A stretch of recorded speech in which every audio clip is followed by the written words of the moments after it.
तो आज के अखबार क्या कुछ कह रहे हैं, कौन सी खबर कितने कॉलम में छपी हुई है, कहीं ऐसा तो नहीं कि 2 कॉलम की खबर थी, 1 कॉलम में उसे समेट दिया गया। ये तमाम चीजें हैं, कौन कौन सी महत्वपूर्ण खबरों में किस तरह के हेडलाइंस है और कौन कौन सी खबरें फ्रंट पेज पर ना होकर कहीं पीछे छुप चुकी हैं, वो तमाम चीजें बताएंगे हमारे सहयोगी मनोज हमारे साथ जुड़ चुके हैं। मनोज, क्या कह रहे हैं आज के अखबार?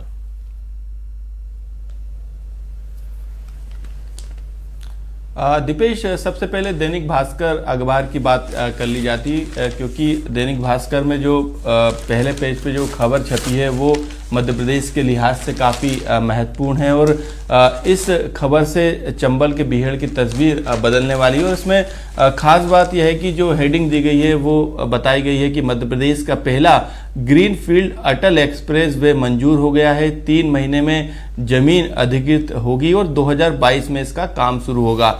ये सीधे तौर पर मध्य प्रदेश के चंबल इलाके में इसका फायदा होने वाला है और ग्वालियर, शिवपुर, गुना और दतिया जिले से सीधे तौर पर प्रभावित होंगे और 2022 में इसका काम शुरू होगा। 7,000 करोड़ की लागत से बनने वाले 404 किलोमीटर लंबे एक्सप्रेस वे में करीब 2,771 हेक्टेयर जमीन अधिकृत की जाएगी और केंद्र सरकार ने इसे मंजूरी दी और खुद केंद्रीय मंत्री नितिन गडकरी ने इसको लेकर ट्वीट किया। उसके बाद मध्य प्रदेश सरकार सक्रिय हो गई है और तमाम जो काम मध्य प्रदेश सरकार के लिहाज से किए जाना है वो अब काम में तेजी आ गई। पीडब्ल्यूडी मंत्री गोपाल भार्गव के साथ सीएम शिवराज सिंह चौहान ने बैठक ली और तमाम जो अभी तक इस अटल एक्सप्रेस वे को लेकर जो मध्य प्रदेश सरकार ने काम किया उसमें काम में तेजी लाई जा रही है और 2022 में क्योंकि टारगेट रखा है इस काम को शुरू करने का, तो उसी टारगेट के लिहाज से समय कम बचा है, कोरोना का समय, ऐसे में तमाम जो रणनीति है वो मध्य प्रदेश सरकार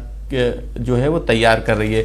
दूसरी खबर दैनिक भास्कर की जो है वो तालिबान से जुड़ी हुई है, अफगानिस्तान से जुड़ी है, क्योंकि कल का दिन जो है वो एक काफ़ी स्वतंत्रता दिवस का था अफगानिस्तान के लिए, लेकिन जिस तरीके का माहौल था उसका एक एनालिसिस पूरा यहाँ पे किया गया और बताया गया है कि अफगानिस्तान को जो दूसरे देशों से जो फंडिंग मिलती थी, अमेरिका से जो फंडिंग मिलती थी, करीब 70,300 करोड़ का जो रिजर्व फंड है वो अमेरिका ने सीज कर दिया। इसके अलावा जो भी जो फंड मिलता था वो भी नहीं मिल रहा। यही कारण है कि अब तालिबान अफगानिस्तान में जब सरकार बनाएगा वो किस तरीके से सरवाइव करेगा, उसके लिए ये स्टोरी बताई गई। बताया गया कि अब ड्रग्स का आतंक मचाएगा तालिबान, यानी ड्रग्स के सहारे जो तालिबान है वो सरकार चलाएगा, अपना फंड इकट्ठा करेगा, क्योंकि दूसरे देशों ने जो है वो जो फंड है उसको बंद करने का काम किया। ये 2 खबरें जो है भास्कर की प्रमुखता से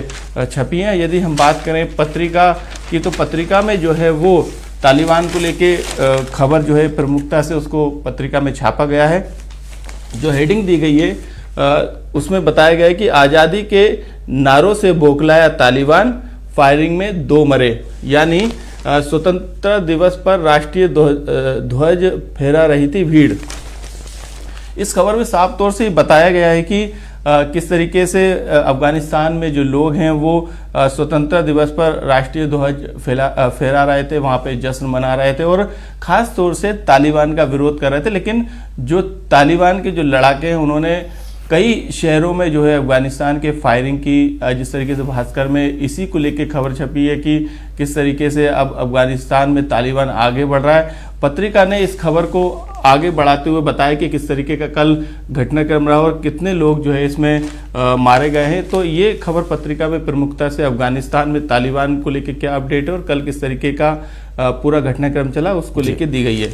यदि पत्रिका की दूसरी खबर की बात करें तो रीवा में जिस तरीके से डबोरा बैंक का जो घोटाला चल रहा था, जिसमें सीआईडी ने जांच की थी, उसके बाद अब ईओडब्ल्यू उसमें जांच करी, उसकी हेडिंग जो दी गई है वो रीवा में हवाला 1100 बार में 210 करोड़ रुपए किए गए इधर उधर। डबोरा बैंक घोटाले की जांच में ये बड़ा खुलासा निकलकर सामने आया और इसमें बताया गया कि किस तरीके से इस बैंक घोटाले में जो ब्लैक मनी है उसको किस तरीके से सफ़ेद में कन्वर्ट करने का काम किया गया और ये काम फेक आईडी से किया गया। ये जांच जो है सीआईडी कर रही थी, लेकिन अब इस जांच को आगे बढ़ाते हुए ईओडब्ल्यू ने इसको अपने हाथ में ले लिया और ये पूरा घोटाला जो है किस तरीके से अधिकारियों और तमाम लोगों की साठगांठ से हुआ, ये पहले खुलासा हो चुका था, लेकिन अब जो है इस जांच में ये बड़ा खुलासा हुआ है कि 210 करोड़ का ये पूरा हवाला कांड जो है अब निकलकर सामने आया। तो ये खबर जो है पत्रिका में प्रमुखता से इसको प्रकाशित किया गया है। पत्रिका में जो तीसरी खबर है वो मध्य प्रदेश के लिहाज से बताई गई कि किस तरीके से मध्य प्रदेश में अटल जो एक्सप्रेस वे बन रहा है उसकी खबर को बताया गया है। यदि हम नवदुनिया की बात करें दीपेश, तो नवदुनिया में जो है वो तालिबान को लेकर जो है वो खबर प्रकाशित की गई है और बताया गया, जो पत्रिका में जिस खबर का जिक्र कर रहे थे कि स्वतंत्रता दिवस पर किस तरीके से तालिबान ने अफगानिस्तान में हंगामा किया, किस तरीके से फायरिंग की और कई लोगों की जान उसमें गई, उसी खबर को प्रमुखता से नवदुनिया में भी दिखाया गया। नवदुनिया में बताया गया कि स्वतंत्रता दिवस पर तालिबान को खुली चुनौती, यानी स्वतंत्रता दिवस वहां पर जब जनता अफगानिस्तान में मना रही थी उस दौरान जो है तालिबान के लड़ाकों ने फायरिंग कई शहरों में की और इसी खबर का जिक्र जो है यानी कि कहीं ना कहीं इसका हर अखबार में जिक्र होता हुआ नजर आ रहा है और उसका असर अब देखने को मिल रहा है। बहुत बहुत शुक्रिया मनोज इस तमाम जानकारी के लिए, हमारे साथ चर्चा में जुड़ने के लिए। तो कई महत्वपूर्ण खबरें थी आज की सुर्खियों में। आगे बढ़ते हैं, खबर भोपाल से आपको बता देते हैं। 4 नई उड़ानों की सौगात, आज से भोपाल जबलपुर से हवाई सेवा शुरू हो रही है। 4 शहरों के लिए यह हवाई सेवा की शुरुआत हो रही है, दिल्ली, मुंबई, हैदराबाद, इंदौर। आपको बता दें कि सीएम शिवराज सिंह चौहान और केंद्रीय मंत्री ज्योतिरादित्य सिंधिया इसका शुभारंभ करेंगे। और इतना ही नहीं, आज जब इस नई फ्लाइट की शुरुआत हो रही है, नई हवाई सेवा की शुरुआत हो रही है, तब राजीव प्रताप रूडी दिल्ली से भोपाल आने वाले हैं।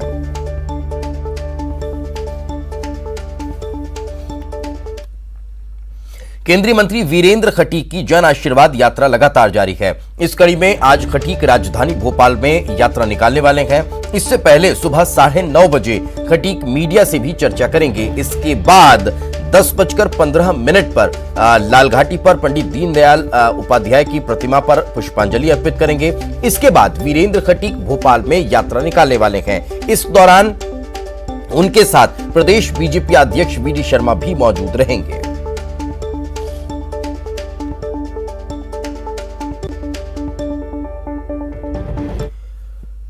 आगे बढ़ते हैं, खबर भोपाल से ही आपको बता देते हैं। राजीव गांधी की जयंती आज मनाई जा रही है। पूर्व प्रधानमंत्री राजीव गांधी की जयंती आज है और पीसीसी में इसको लेकर विशेष कार्यक्रम होने जा रहा है। पुष्पांजलि कार्यक्रम का आयोजन पीसीसी में हुआ है। कार्यक्रम में बड़े नेता भी मौजूद रहने वाले हैं। राजीव गांधी की प्रतिमा पर माल्यार्पण करेंगे।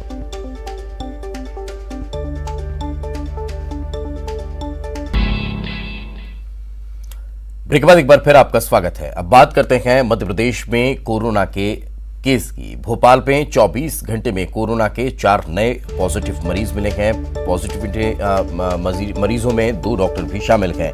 इंदौर में 24 घंटे में एक भी मरीज सामने नहीं आया है। करीब 1 साल बाद इंदौर में ऐसा पहली बार हुआ है, या फिर ये कह लीजिए कि राहत मिलती दिखाई दी है।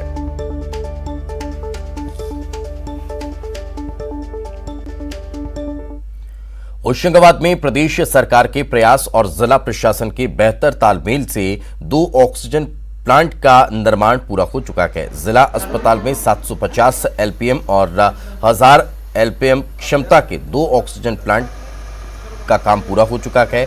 इनमें से 750 एलपीएम के प्लांट का टेस्ट रन पूरा हो चुका है, जिसकी सप्लाई जिला अस्पताल के वार्ड में की जा रही है। दूसरा 1000 एलपीएम के जो प्लांट है उसकी अब इलेक्ट्रिफिकेशन और इंस्टॉलेशन का काम पूरा होने के बाद ये भी काम करना शुरू कर देगा। सीएम शिवराज सिंह चौहान की प्राथमिकता का ये काम पूरा होने पर कल शनिवार 21 अगस्त को सीएम वर्चुअली ऑक्सीजन प्लांट का लोकार्पण करेंगे। इसके अलावा होशंगाबाद जिले के इटारसी और पिपरिया में भी ऑक्सीजन प्लांट का काम जारी है। इन प्लांट से भी सिविल अस्पताल इटारसी और पिपरिया में ऑक्सीजन सप्लाई संबंधित निर्भरता समाप्त हो जाएगी।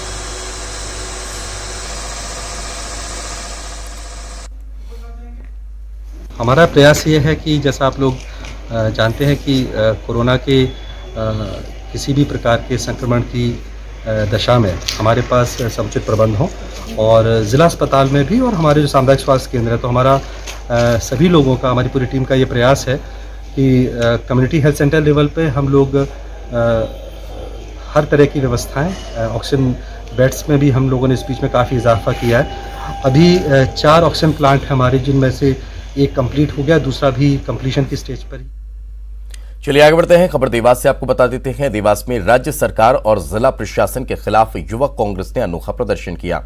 युवक कांग्रेस ने पानी से भरे हुए बड़े बड़े गड्ढों के विरोध में गड्ढा कूद प्रतियोगिता का आयोजन किया, जिसमें लंबी दूरी के विजेता को शील्ड और नगद इनाम दिया गया। नगर निगम और प्रदेश सरकार के खिलाफ युवक कांग्रेस ने ये सांकेतिक प्रदर्शन किया था। इस लंबी कूद प्रतियोगिता में बड़े पैमाने पर बच्चों ने हिस्सा भी लिया। इस अनोखी विरोध प्रतियोगिता में युवक कांग्रेस की तरफ से पहले, दूसरे और तीसरे स्थान पर आने वाले युवाओं को 201 रुपये और शील्ड दी गई। तो ये तस्वीरें भी आप देख सकते हैं। चूंकि लंबी कूद का जो एक घेरा बनाया जाता है वो आपने देखा होगा, आयताकार, और कुछ इसी तरह का आयताकार अब ये सड़कों पर गड्ढे जैसे भी निर्मित हो चुके हैं। यही वजह है कि एक अनोखे विरोध प्रदर्शन के जरिए यहाँ पर चेतावनी दी गई है या फिर प्रशासन की नींद खोलने का प्रयास हुआ है।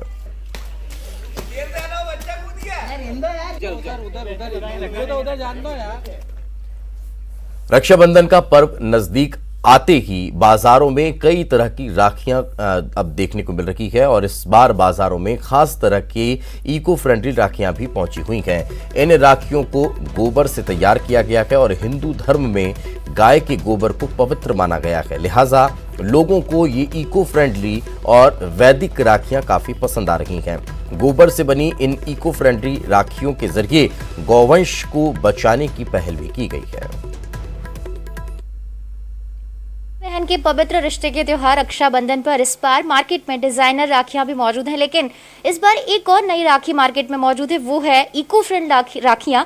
यानी अगर आप घर पर इको फ्रेंडली राखियां अपने भाई की कलाई पर बांधना चाहते हैं तो ये इको फ्रेंडली राखियां हैं, जो कि पुरानी सिटी में जितेंद्र राठौर तैयार कर रहे हैं। इसका मकसद यही है कि जिस तरीके से डिजाइनर राखियां बहुत कीमत में मिल रही हैं, तो ये कम कीमत में और बहुत सुंदर सी जो डिजाइन वाली राखियां इस पर घर पर तैयार की गई हैं। कैसे ये राखियां तैयार हुई हैं और बहनों को पसंद आए, इसीलिए तरह तरह की डिजाइन में भी इनको उकेरा गया है। इस वक्त हमारे साथ जितेंद्र राठौर हैं, उन्हीं से जानेंगे कि भैया ये जो इको फ्रेंडली राखियां आपने तैयार की हैं, कितना वक्त इसमें लगा? गोबर से आपने राखियां तैयार की, तो ये गोबर से राखियां आपने क्यों तैयार की? इस को कितना लोग पसंद करेंगे? दीदी, हमने अभी इस बार गोर महल में 1 से 14 सावन उत्सव मेला लगाया, मैं अपने भाग लिया था, जिसमें हमको काफ़ी अच्छा रिस्पांस मिला।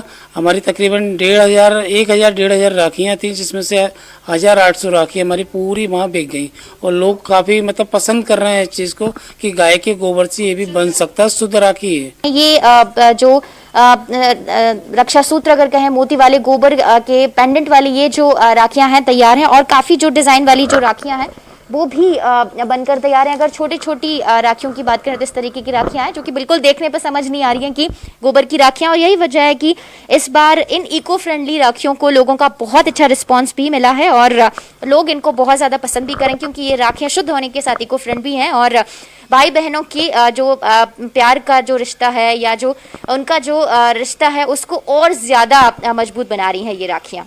कैमरामैन क्रांति सिंह के साथ रंजना दुबे, न्यूज़ 18 भोपाल।